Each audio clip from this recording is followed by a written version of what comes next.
ठाण्यातील किसननगर शाळा क्रमांक 23च्या मागे वाचनालयाच्या समोरील पंचशील निवास इमारत या 4 मजली इमारतीच्या पहिल्या मजल्यावरील गॅलरीचा भाग कोसळल्याची घटना शुक्रवारी 22 ऑगस्ट रोजी सकाळी 10:40 सुमारास घडली।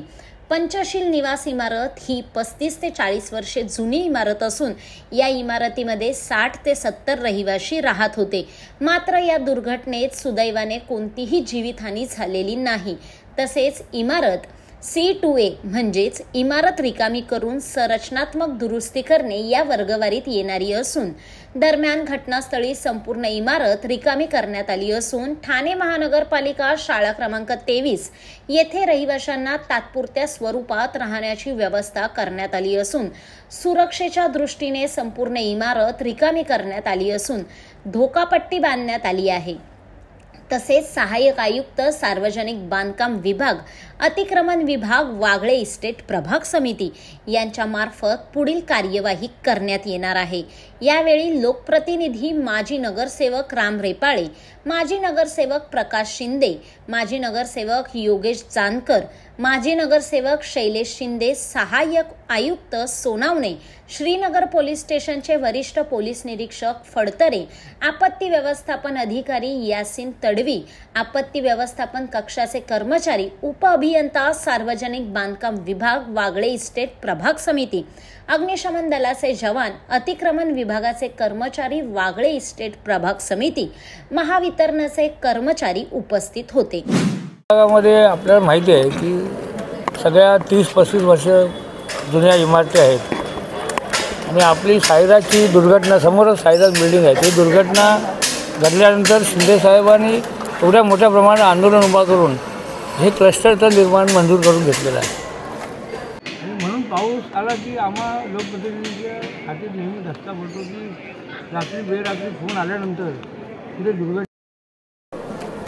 आणि मग अशा मध्ये दुर्घटना घडत असतात आणि सर्वसामान्य लोकांवर जी टांगती तलवार आहे ती परमनंटली कायमची दूर व्हावी ह्या दृष्टीवर आमच्या शिंदे साहेबांच्या माध्यमातून पूर्णपणे प्रयत्न होते आणि त्यामध्ये चांगल्या पद्धतीने यश आलेलं आहे।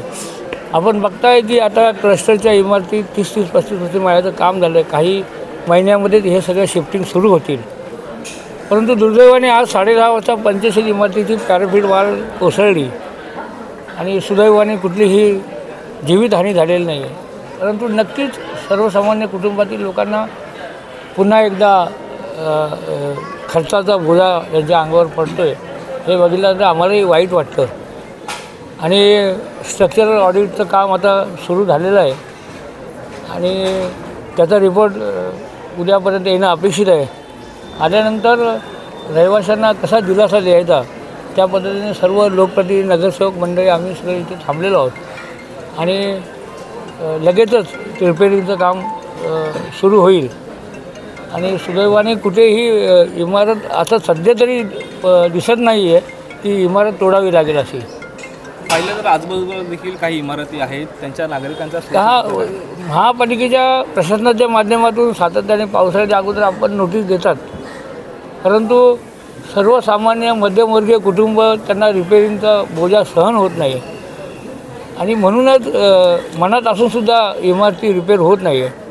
मग आता त्याला एकच सोल्युशन आहे ते म्हणजे क्लस्टर आणि आता किसननगर 1 मध्ये असेल रोड नंबर 22ला क्लस्टरचं निर्माण सुरू आहे आणि तेही फार स्पीडमध्ये काम चालू आहे आणि लवकरात लवकर आम्हाला वाटतं की 2-3 महिन्यामध्ये ते शिफ्टिंग सुरू होईल आणि त्या शिफ्ट झाल्यानंतर पुढे फास्ट क्लस्टरची निर्माण जोरात होईल आणि पुढच्या 4 ते 5 वर्षामध्ये पूर्णपणे 30,000 घरं ह्या किसननगर 1, 2, 3 शांतीनगर ह्या विभागातील पूर्णपणे क्लस्टर पूर्ण होईल असं प्लॅनिंग आमच्या सगळ्यांचं आहे। सर, आपण जर पाहिलं तर या बिल्डिंगमध्ये राहणाऱ्या लोकांना सध्या तरी महानगरपालिकेच्या शाळेमध्ये शिफ्ट करणार तात्पुरता सुरू ज्या पद्धतीने बिल्डिंग जोपर्यंत रिपेअरिंग होत नाही तोपर्यंत या बिल्डिंगमध्ये राहणाऱ्या दुसऱ्या ठिकाणी कुठे शिफ्ट केलं जाणार का?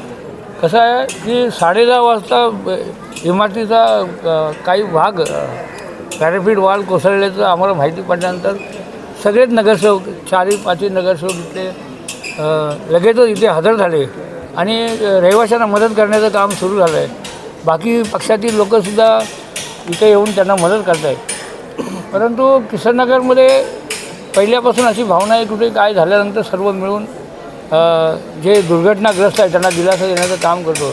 लगेचच आपल्या महाराष्ट्र राज्याचे यशस्वी मुख्यमंत्री विद्यमान उपमुख्यमंत्री आदरणीय एकनाथजी शिंदे साहेबांचासुद्धा फोन येऊन गेला आणि त्यांनीसुद्धा रहिवाशांशी चर्चा केलेली आहे आणि कुठल्याही पद्धतीने घाबरण्याचं कारण नाही आहे. कुठेही जीवितहानी झालेली नाही आहे आणि रहिवाशांना जोपर्यंत त्यांची दुसरीकडे सोय होत नाही तोपर्यंत पूर्णपणे शिवसेनेच्या माध्यमातून रहिवाशांना मदत करण्याचं काम सुरू राहील. आज सकाळी 10:30 वाजता ही बिल्डिंगचा काही भाग पडला. त्याच्यानंतर आम्हाला काही कार्यकर्त्यांना कळवलं.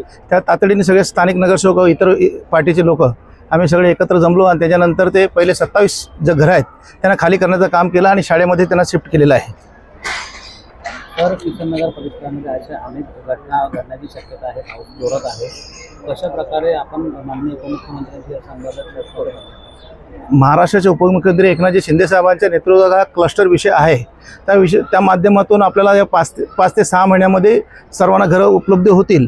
त्या माध्यमातून जे 30 ते 35 वर्षाचं महानगरपालिका ऑडिट करते त्या हिशोबाने आपल्याला राहायला देते.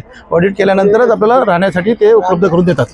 या कुटुंबांची पर्यायी व्यवस्था ह्या कुटुंबाची पर्यायी व्यवस्था आम्ही शाळेमध्ये केलेली आहे आणि ऑडिट चेक झाल्यानंतर आणि उद्यापर्यंत त्यांचा रिपोर्ट आल्यानंतर त्याचा निर्णय आम्ही नंतर रिपोर्ट आल्यानंतर घेण्यात येईल. प्रकारची आता ऐन गणेश चतुर्थी आलेला आहे आणि या अशा वेळी प्रकार घडणं आणि नागरिकांचा रहिवाशांचा त्रास होतो असं वाटतं.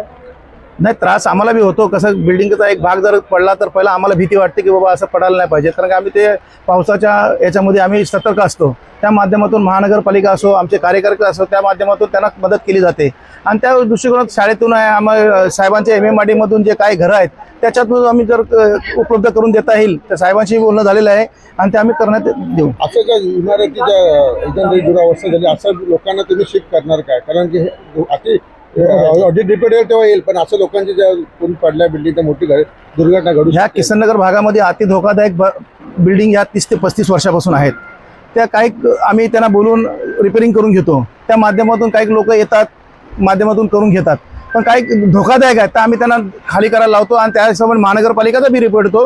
त्या दृष्टिकोनातून आम्ही MMRD आम्ही शिफ्ट करतो. जसे जुनी इमारत आहे C2A या वर्गवारीत येणारी इमारत आहे, रिकामी करून तिची दुरुस्ती करायची होती.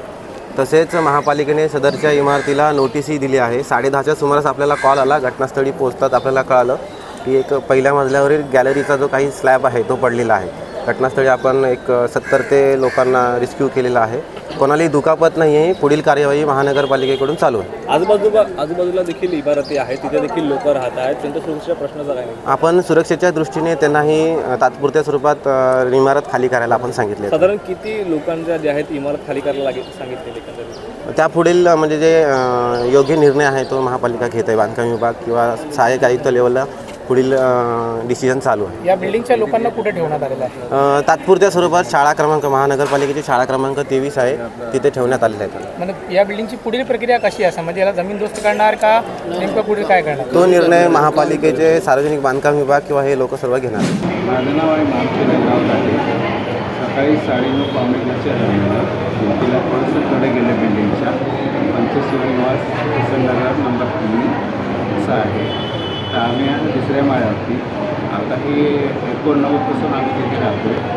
तर आता 30 वर्ष जुनी त्याचं थोडंफार पण त्या मध्यमवर्गीय लोक असल्यामुळे तिथं सगळ्यांना एवढा लोड जमत नाही.